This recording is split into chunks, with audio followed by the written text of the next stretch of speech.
Ой, психолог деген еркеннің ермегі.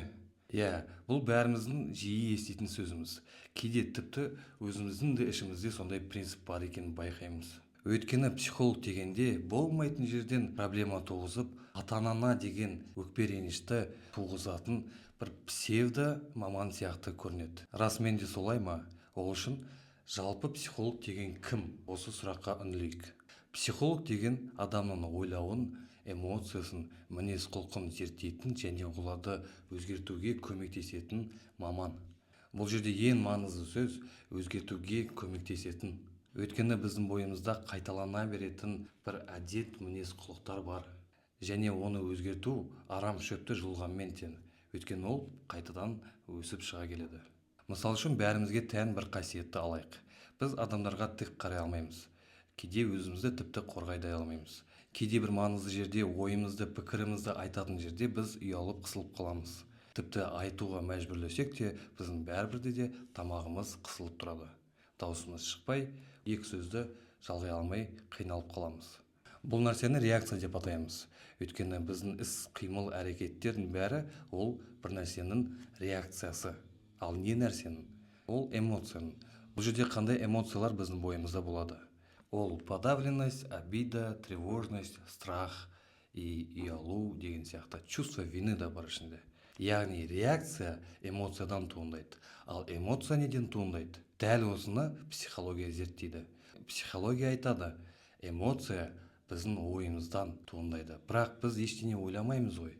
Иә, ойламаймыз. Өйткені біз саналы түрде біз айналамыздағы бар нәрсені ғана көреміз.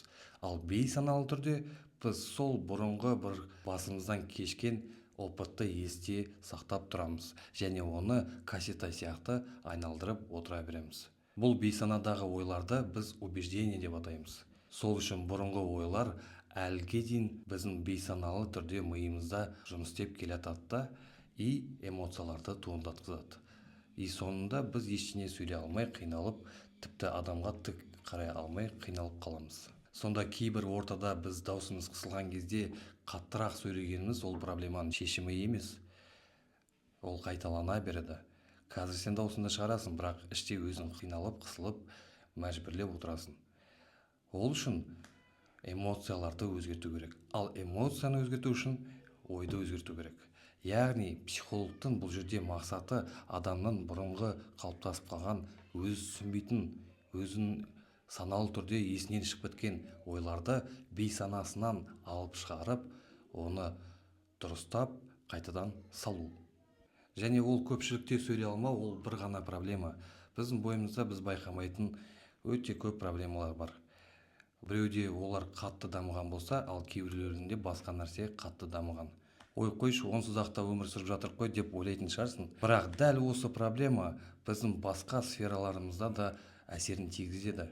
Мысал үшін кейде бізге бәле жапқан кезде біз өзімізді қорғай алмаймыз. Немесе жұмыста бастығымыз бізге жайдан-жай дауыс көтерген кезде біз өзіміздің ролімізді, өзіміздің границамызды қорғай алмаймыз. Тіпті кейде ерлі-зайыпты қарым-қатынаста да өзіміздің бар іштегі шындығымызды или сезініп тұрған нәрсемізді, қалайтын нәрсемізді айта алмай қаламыз. Оның бәрін қазбалай берсең, оның бәрі көп, бірақ олардың түбі проблемасы бір жерде. Яғни кәдімгі талдың бұтақтары көп қой, ал сабағы біреу. Дәл сол сияқты бұтақтардың бәрінің сабағын өзгерткен кезде бұтақтардың бәріне де әсерін тигізеді. Психологияда дәл осылай жұмыс істейді. Іштегі біздің дұрыс емес тұрған пазлды орнына дұрыстап қойып беру ол психологтың міндеті.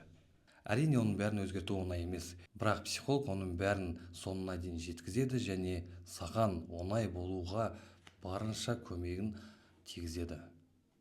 Ал енді видео ұнаса тіркеліп лайк басуды ұмытпаңыздар. Мен бұл каналда психологияны қарапайым және қазақ тілінде қарапайым халыққа қолымнан келгенше жеткізуге тырысамын.